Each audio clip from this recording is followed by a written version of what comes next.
Baik teman-teman, selamat sore teman-teman semuanya. Ketemu lagi dengan saya, Surya MS Trade and Investment. Hari ini IHSG-nya berhasil naik teman-teman ya. Namun demikian kenaikannya masih perlu konfirmasi besok dan beberapa hari ke depan teman-teman ya. Karena minggu ini kita adalah menunggu rilis dua data penting ya. Kita akan bahas saham dan juga pergerakan indeks serta sektor.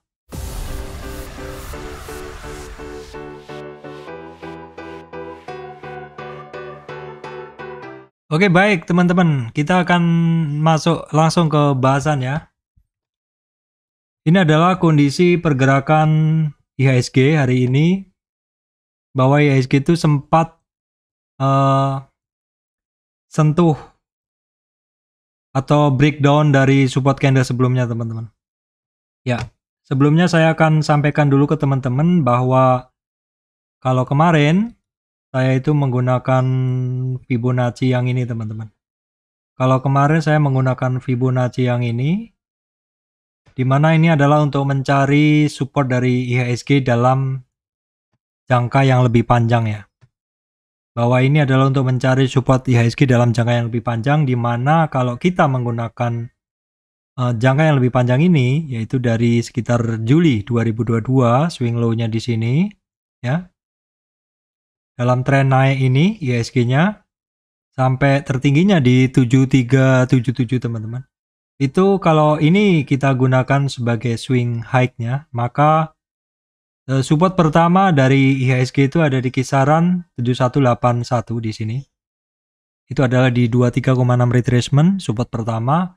Baru kemudian ada support kedua di 38 retracement di sini, di mana ini ada dua titik atau dua area yang sudah dua kali dites, dan ya itu adalah sekumpulan area yang bisa menjadi supportnya. Dan ini adalah support kedua atau di 38 retracement, nilainya adalah kisaran di 7020 sampai 7060-an teman-teman. Karena ini adalah merupakan satu range. Tapi kalau dilihat yang paling banyak dilewatin itu adalah kisarannya ya di Fibonya 38,6 atau di 7063. Namun dua titik ini adalah untuk long term ya teman-teman. Untuk long term, kalau kita lihat long term, pasti IHSG-nya masih sangat oke banget lah seperti itu. Maksud saya medium term masih sangat oke banget. Nah sekarang kalau misalkan kita breakdown ke pergerakan yang lebih sempit dari IHSG, maka Fibo ini akan saya geser dulu ke sini ya. Dan kemudian saya ambil tren kecil ini aja teman-teman ya.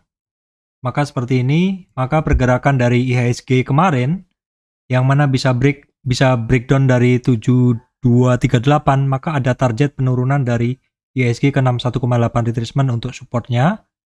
Dan karena kemarin breakdown dari 38 retracement, yaitu di 7240-an, maka target penurunannya adalah 61,8, dan biasanya kalau mantul dari area tersebut teman-teman, dan ini juga merupakan support 7150-an itu merupakan support, dan dia rebound. Reboundnya biasanya areanya masih di atas, di sekitar 61, 50, 38 seperti itu. Kecuali dia langsung bisa ngelewatin 38. Dan hari ini kalau kita lihat pergerakan dari IHSG adalah cost to cost atau support ke resistan dari 7150 sampai 7236.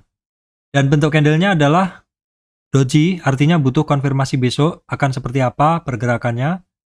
Kalau kita lihat dalam weekly-nya, IHSG masih cukup oke karena dari tren yang saya bikin. Dari tren yang saya bikin ini belum break. Jadi setelah IHSG bisa keluar dari tren line yang saya bikin itu, maka IHSG selanjutnya berada di area kuning itu untuk konsolidasi. Nah hari ini teman-teman pergerakan dari saham-saham penggerak bursa itu banyak didominasi oleh saham big cap banking ya teman-teman. Penggeraknya, movernya adalah BCA, BRI, Telkom, Bank Mandiri, Astra. Jadi 5 besar saham penggerak bursa hari ini naik semua, bisa membuat IHSG-nya cukup mampu bertahan untuk tidak terkoreksi lebih dalam ya. Cukup mampu bertahan untuk membuat IHSG-nya tidak terkoreksi lebih dalam. Nah, untuk pemberat bursa teman-teman ada GoTo ya, kemudian Unilever, United Tractor, Adaro, dan MTK. Arto sendiri hari ini rebound ya teman-teman. Nanti kita bahas. Ini adalah ya kita lihatlah nanti pergerakan dari Arto ini sampai di mana saja seperti itu. Terus kemudian hari ini market atau minggu ini teman-teman, market itu masih menunggu rilis data penting ya. Sehingga biasanya kalau menunggu rilis data penting itu ya biasalah market seperti wait and see seperti itu, pergerakannya jadi kadang agak terbatas mungkin dalam beberapa hari ke depan ini. Kenapa? Karena nanti teman-teman itu sekitaran tanggal berapa ya? Kita cek dulu ya. Akan ada rilis data inflasi tingkat suku bunga maksud saya. Tingkat suku bunga Amerika itu tanggal 22 September tingkat suku bunga. Tanggal 22 September dan juga Indonesia pun juga sama. Nanti keputusan suku bunga tanggal 22 September. Tetapi Indonesia kan sore ya. Jam 3.30 sore perkiraan. Sedangkan Amerika adalah ini sekitar Kamis ya. Kamis dini hari. Jadi mungkin sekitar Kamis itu kita tunggulah untuk kondisinya seperti apa. Kalau Indonesia sendiri, negara kita kan deflasi ya kemarin. Dan sebelumnya BI menaikkan suku bunga dari 3,5 menjadi 3,75. Ya seperti ini ya ininya, 3 ke 3,75. Masa gambarnya teman-teman ya. Oke. Terus di negara kita juga ada kenaikan BBM ya, apakah itu juga mungkin bisa mempengaruhi inflasi di Indonesia seperti itu. Bulan ini belum tahu inflasinya mau seperti apa, jadi masih saya sendiri masih mode menunggu. Dan juga untuk yang Amerika ini teman-teman, ini kan seperti kita tahu walaupun CPI-nya adalah turun ya. Untuk Amerika kemarin adalah mana kemarin? Untuk Amerika adalah melandai dari puncaknya adalah di 9,1, 8,5 dan 8,1 walaupun 8,3 walaupun ini di atas konsensus ya 8,1. Tapi core inflation-nya untuk Amerika adalah masih naik. Jadi kalau kita lihat di bulan-bulan sebelumnya itu the Fed masih akan agresif menaikkan suku bunga. Jadi ya sementara kita ikut wait and see dulu. Kemudian kita lihat dulu untuk kondisi bursa Amerika sendiri setelah kemarin lower low teman-teman. Ternyata closingnya ada perlawanan ya. Kita lihat malam hari ini untuk Nasdaq-nya juga ada perlawanan. SP500 juga ada perlawanan ya. Terus ini adalah kondisi bursa Asianya jebol supportnya ya. Tapi ini ada perlawanan juga sedikit. Ini Nikkei. Dan ini adalah untuk Eropa masih cenderung turun karena memang inflasi di Eropa juga tinggi ya teman-teman. Terus bahasanya memang masih terkait inflasi. Nah terus kemudian coba saya tengok kondisi ini ya teman-teman. Penting kita lihat juga adalah kondisi DXY, dolar indeks. Nah dolar indeks ini cenderung tinggi ya teman-teman. Dolar indeks ini bermainnya adalah di sini. Jadi ini mengukur kekuatan mata uang dolar terhadap 6 mata uang yang lainnya. Terus kemudian US bond-nya juga kita lihat ini adalah US 10 bond-nya atau ya 10 bond-nya kecenderungannya adalah meningkat ya. Nah, apabila suku bunga The Fed nanti dinaikkan teman-teman ada kemungkinan marketnya akan ya mungkin sedikit goyang seperti itu dan biasanya juga akan mempengaruhi bursa kita. Sebagus apapun saham-saham yang dalam tren naiknya biasanya tetap akan terkoreksi. Jadi seperti yang saya bilang bahwa tahun ini mungkin mode saya masih tetap trading tetapi hanya pada saham-saham yang secara pergerakan bagus dan secara sektor bagus. Nah kemudian kita lihat dulu teman-teman untuk harga komoditas ya. Harga komoditas ini bisa menjadi pedoman juga bagi teman-teman yang suka trading saham-saham yang terkait komoditas ya. Kita lihat untuk crude oil ini teman-teman. Harganya kemarin sempat rebound tapi ini ada kecenderungan turun lagi. Perhatikan di 81 sekian ya teman-teman, 82-an lah. Itu supportnya kalau dia lower low kemungkinan saham-saham energi masih akan turun ya. seperti hari ini saya lihat juga saham-saham energi masih banyak turun. Natural gasnya pun juga udah jebol support ya teman-teman. Walaupun ada support berikutnya yang posisi sekarang nih dia ada di support juga. Kemudian saham coal aja yang masih bagus ya. Coal akhir tahun biasanya memang harganya bagus. Harga emas juga turun teman-teman. Ini permetalan juga bermain di bawah. Nah, nikelnya hari ini sempat rebound ya. Justru untuk nikelnya sempat rebound. Ini adalah untuk kedelai, dia masih naik tapi ada retracement, dan untuk CPO-nya teman-teman ini masih belum mampu sampai di kemarin kan sempat naik ya ke 3900 3900 ini ringgit ini, tapi turun lagi. Seperti itu untuk harga komoditas yang bisa saya sampaikan ke teman-teman.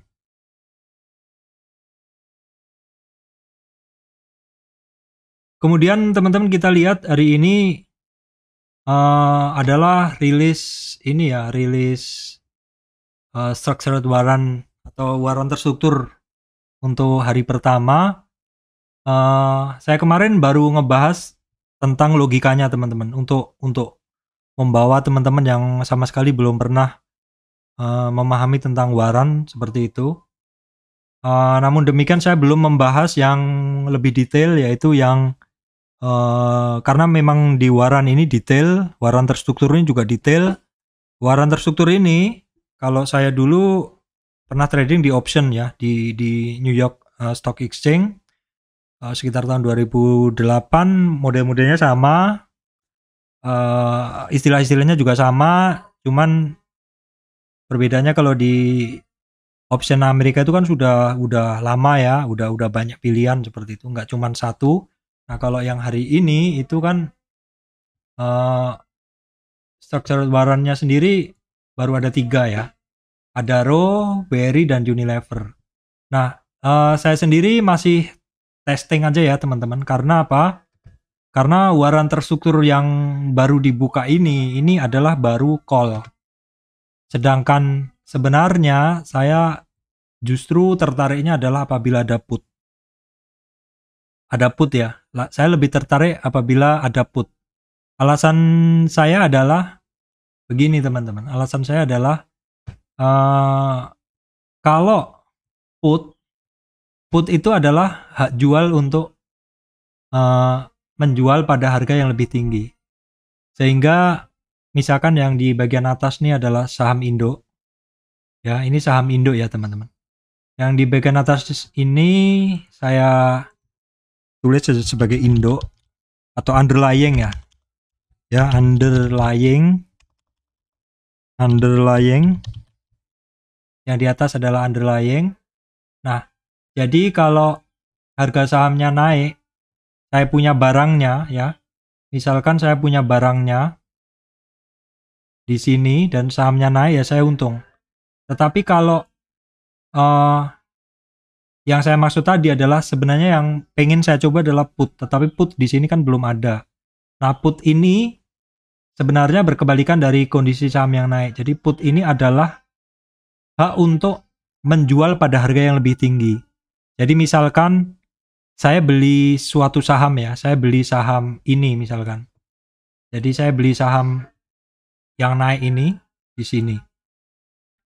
Saya beli saham naik ini yang ini, terus ternyata sahamnya turun. Ya, turun teman-teman. Ternyata ada kemungkinan sahamnya turun gitu loh. Nah, jadi untuk itu saya beli juga putnya. Jadi selain saya beli sahamnya ini, yang posisinya sedang naik ini, saya juga beli putnya teman-teman. Saya juga beli put dari saham tersebut.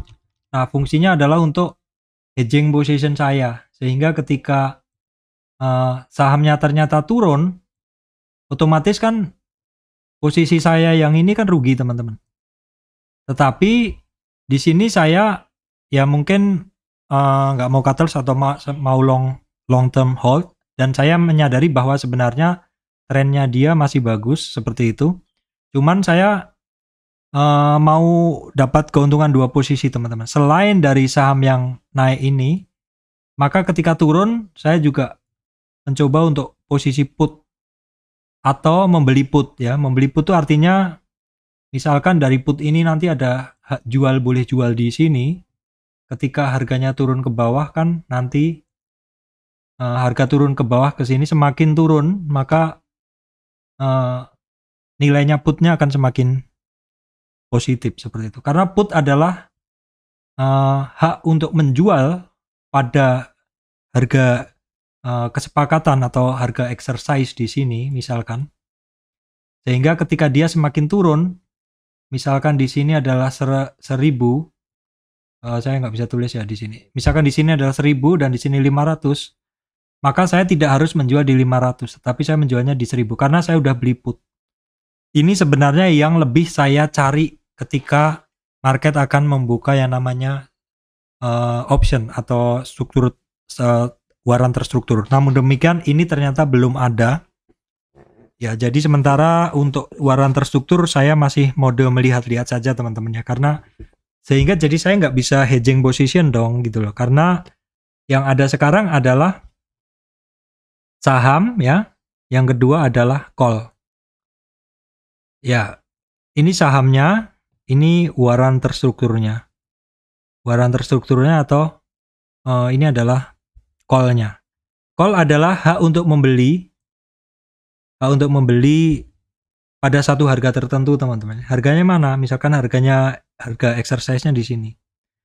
Terus ketika harganya naik, ya, ketika harganya naik berarti saya dapat hak beli tetap di sini. Karena saya udah beli call-nya ya. Seperti itu. Cuman ini kan dua posisi teman-teman ya. Dia akan untung ketika sahamnya naik. Maka ininya tetap naik. Nah, sebenarnya yang saya cari adalah yang put. Jadi karena belum ada ya, sementara saya benar-benar hanya tes aja untuk call atau waran ini teman-teman. Nah, untuk bahasan ini saya masih mempersiapkan dokumen jadi supaya penyampaiannya juga lebih enak seperti itu. Karena saya rasa masih banyak yang baru ya yang belum memahami, karena di waran ini banyak istilah teman-teman, banyak istilah baru ya. Istilah baru itu contohnya in the money ya, kemudian at the money dan out of money. Itu masing-masing beda ya. Jadi misalkan waran ini harganya kita beli atau saya beli call ya, saya beli call di sini. Terus sahamnya naik. Maka ketika ini adalah exercise-nya di sini, maka ketika dia naik, misalkan dalam jangka waktu ini adalah 2 tahun, ya, misalkan dalam 2 tahun dia naik, maturity date-nya misalkan di sini, misalkan di 2 tahun lagi. Nah, pas maturity date itu ternyata harga sahamnya di sini. Jadi pas maturity date itu ternyata harga sahamnya ada di atas ini. Otomatis kondisi dari si call adalah in the money. In the money itu apabila harga sahamnya atau harga underlying-nya lebih besar dari harga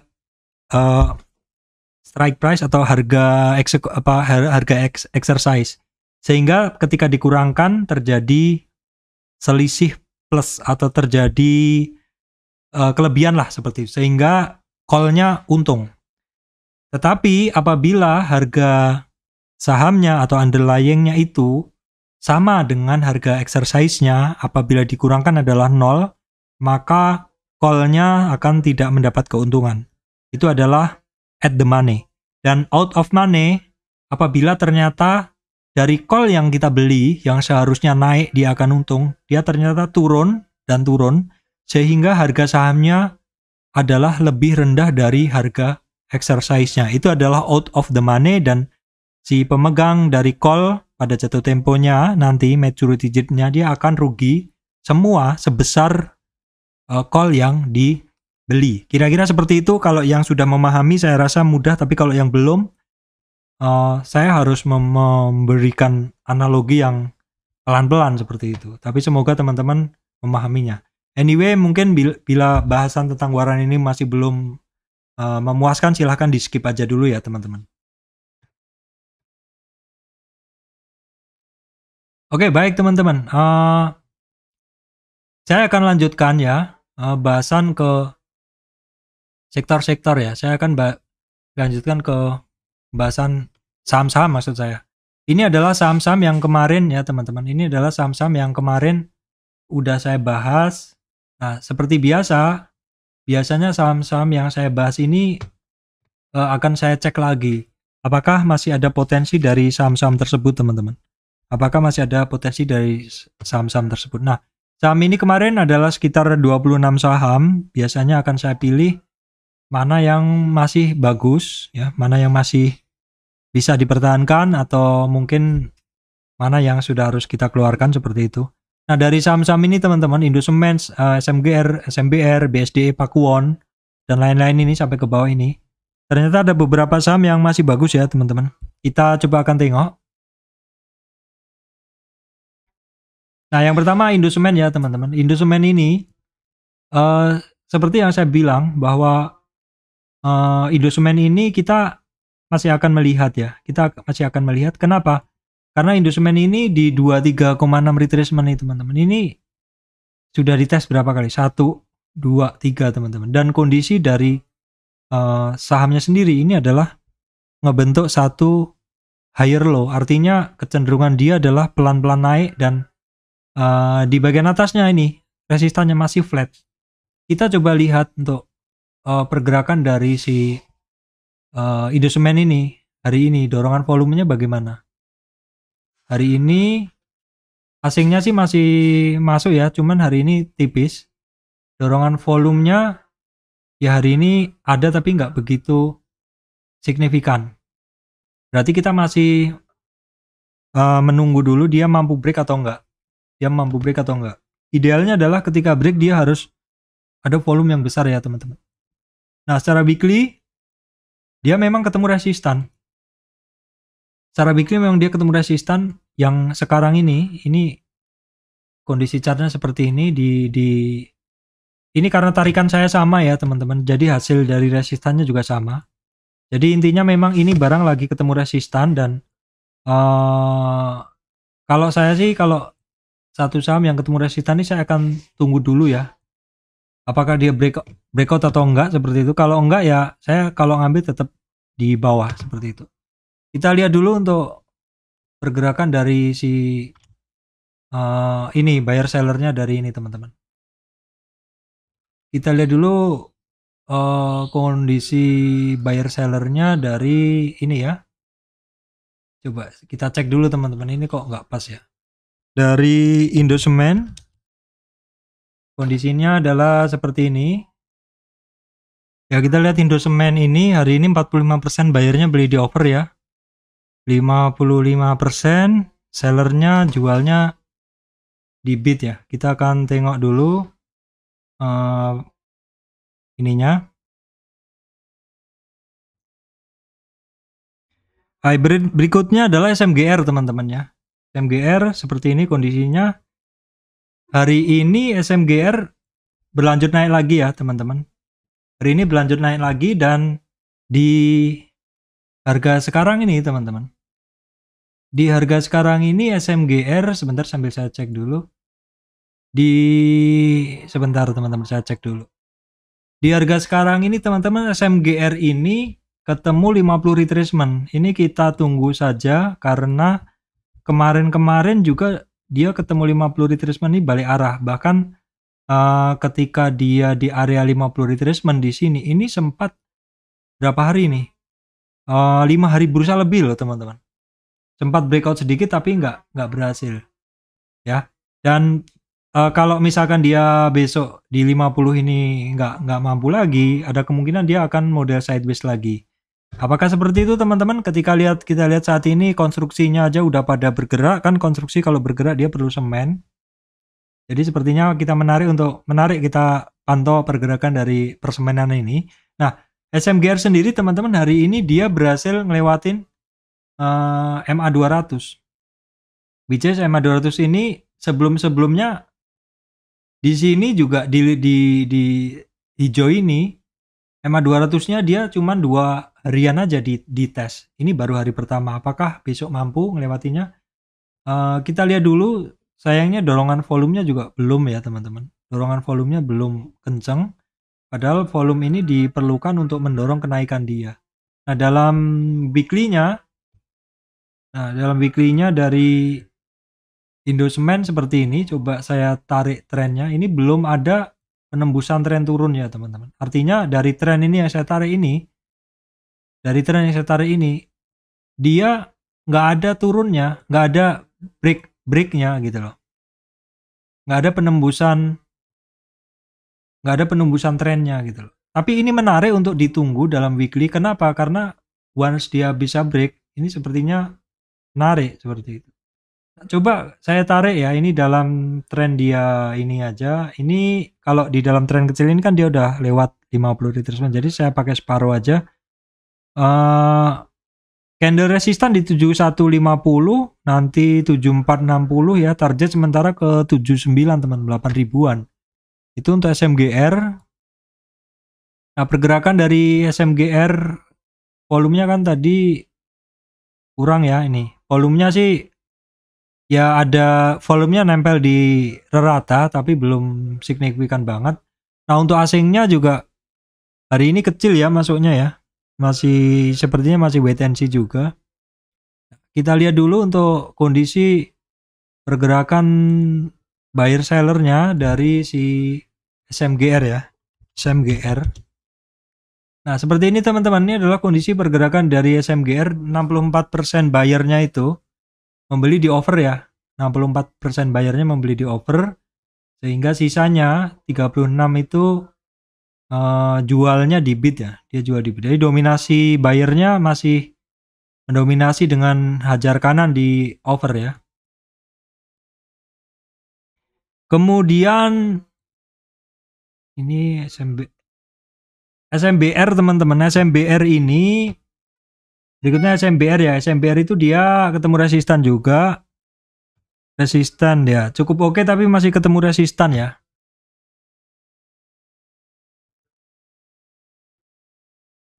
Nah, kemudian BSDE ya teman-teman. BSDE ini masih belum nih, dia masih retracement aja. Hari ini ketemu 23,6 dalam tren kenaikannya, ketemu resistan.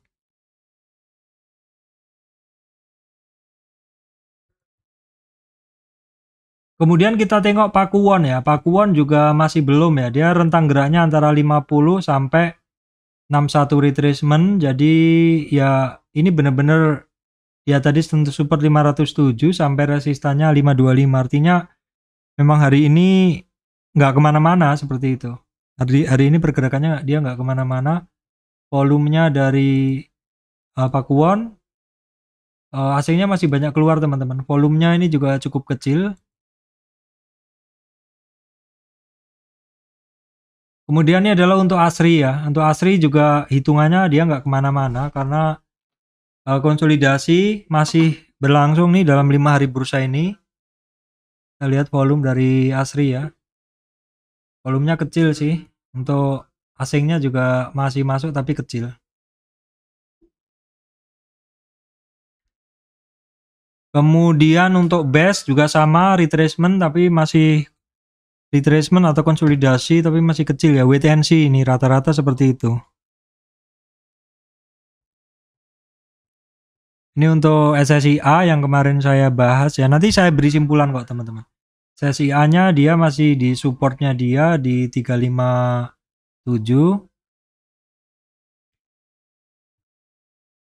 Nah, berikutnya yang bagus adalah SMRA ya. Yang bagus adalah SMRA teman-teman ya. Ini dia berhasil keluar dari MA 200 dari kemarin dan juga sudah 2 hari bursa dia mampu beranjak dari 61,8 retracement ya. SMRA ini bagus pergerakannya. Kemudian sayangnya asingnya masih keluar ya teman-teman. Volumenya sih lumayan ini. Volume harganya naik, volumenya naik ya. Ketika harganya naik, volumenya naik dia. Kemudian kalau kita lihat di sini, indikatornya sebenarnya udah mulai oke semuanya ya. Indikator udah mulai oke semuanya karena dorongan volumenya oke, men-trigger indikatornya untuk bagus semuanya.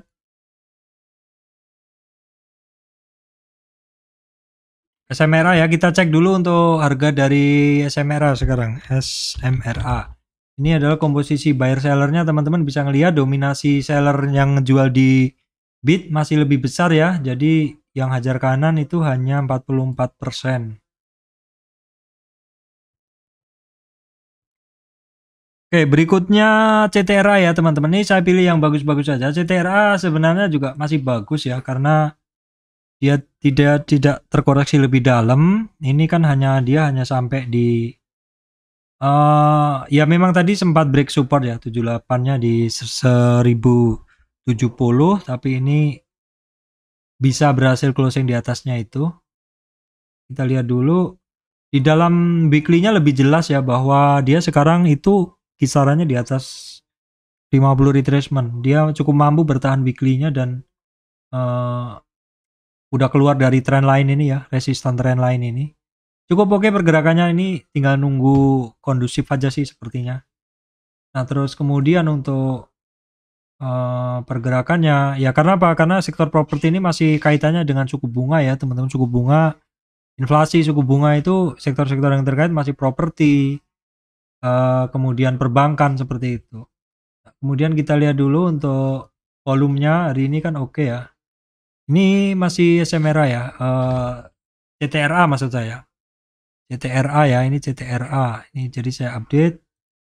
CTRA volumenya juga cukup oke. Ini asingnya sayangnya udah 3 hari ini keluar ya. Sebentar teman-teman, saya cek dulu. Oke, nggak ada masalah. Kita cek dulu untuk CTRA. CTRA teman-teman. CTRA kondisinya begini ya. Ini 52% membeli di over. Kemudian saham-saham kemarin. Ini kita skip aja. Kemudian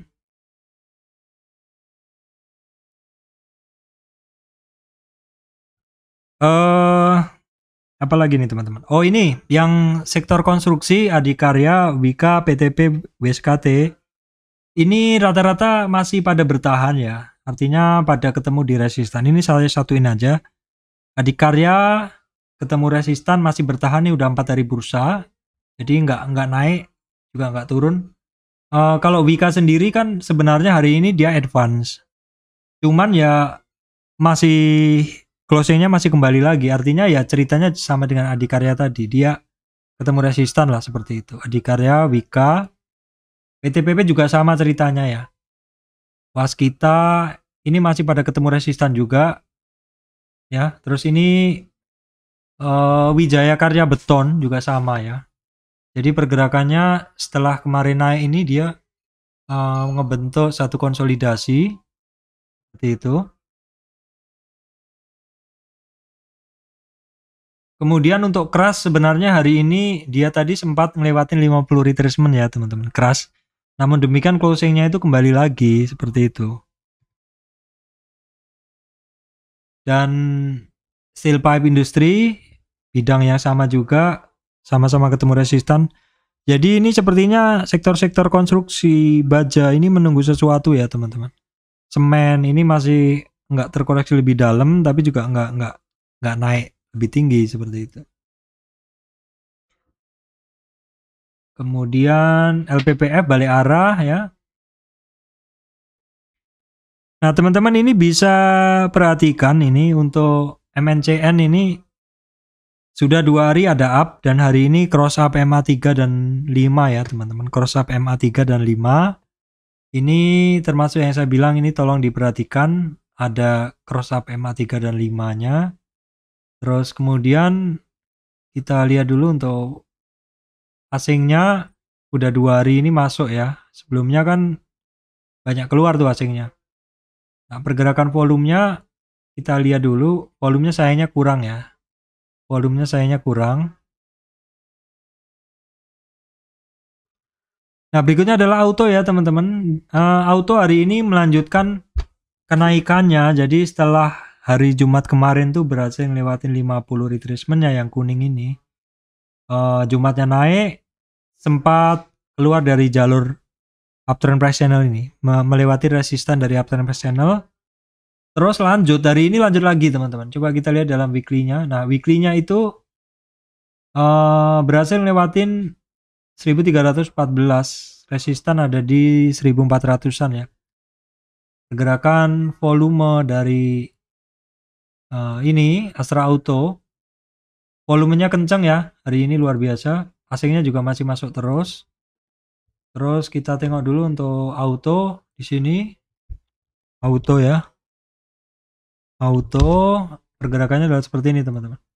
Jadi 65% buyernya ini beli di over ya. 35% sell at bid. Jadi dominasi buyernya lebih kuat ya, lebih kuat.